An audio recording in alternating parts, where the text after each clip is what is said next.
Welcome back to Lighten Up 50 Questions to Declutter Your Life. Okay, so this is the fifth question, and it's called Am I Keeping This Just in Case? So far, we've explored guilt and nostalgia and the parts of ourselves that we've outgrown. Before we dive into this week, I want to share something really important.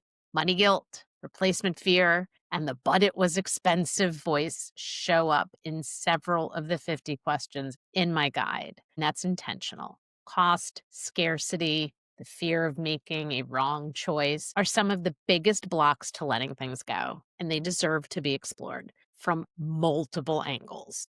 Decluttering isn't about ignoring cost, it's about not letting cost make decisions for you. So, this week's question, am I keeping this just in case, is one of the most common and sneakiest mental traps that we all fall into. The just in case mindset sounds practical, but it's usually fear dressed up as responsibility. You may hear this chorus in your head. You never know, just in case. What if I need it someday? It was expensive. What if I regret it later? I might fit into this again. It could be useful eventually. I should save this just to be safe. Someone else might need this one day. What if I can't replace it?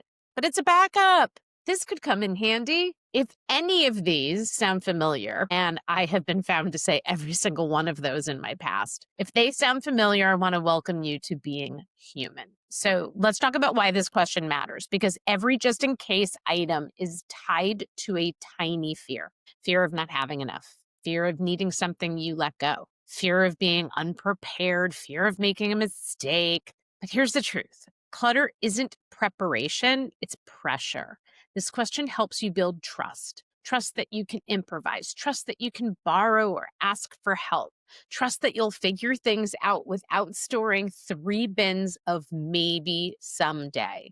And I probably should make a point of saying a lot of this has to do with space. If you have a large garage, a huge basement, a big attic, you may feel differently about how you ask this question than someone like me who lives in a New York City apartment that has 4 closets and one of them is half the size of a normal one and 2 of them are not even normal. So the point is that you have to make these decisions based on the space that you have and how keeping those things will affect you mentally, physically, and all the things. So this is how I want you to use the question. Each time you are tempted to stash something away for a hypothetical future, ask yourself, what exact situation am I imagining? How likely is it to actually happen? And if it didn't happen, could I borrow the item, rent the item, or just adapt something else? This is where community becomes your secret weapon. Buy Nothing groups on Facebook are incredible. And those Buy Nothing groups are beneficial to people like me, is that you can give away things that you no longer need. You can receive things that you do need. You can borrow items you'll only use once. You can share resources in a sustainable and clutter-free way. Think about things like a wet vac. How often do you use that? A folding table, same.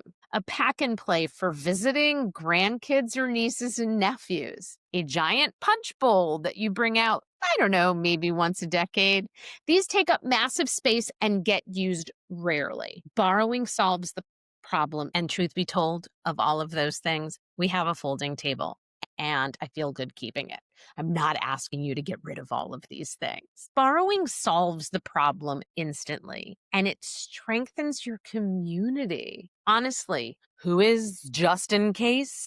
Anyway, and why are we keeping so much stuff for him? When this helps, use this question when decluttering. Basements and whole closets, utility or storage rooms, garages, junk drawers, craft areas, kitchen maybe someday gadgets, or as I like to call them, aspirational gadgets that I might use someday. It's also powerful when scarcity creeps in.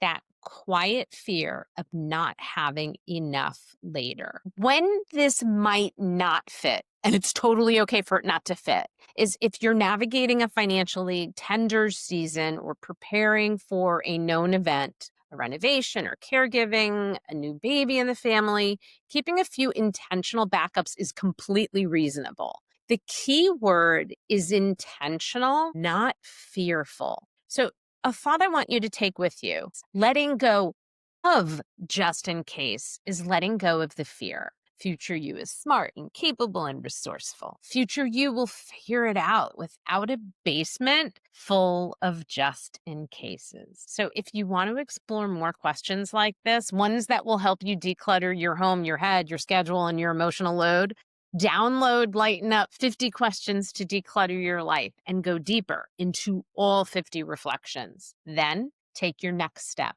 Schedule your complimentary Lighten Up strategy session so we can uncover whatever is keeping you stuck and create a plan that brings clarity, confidence, and calm into your daily life. And please join us for the New Year's Day event. Start 2026 clutter free.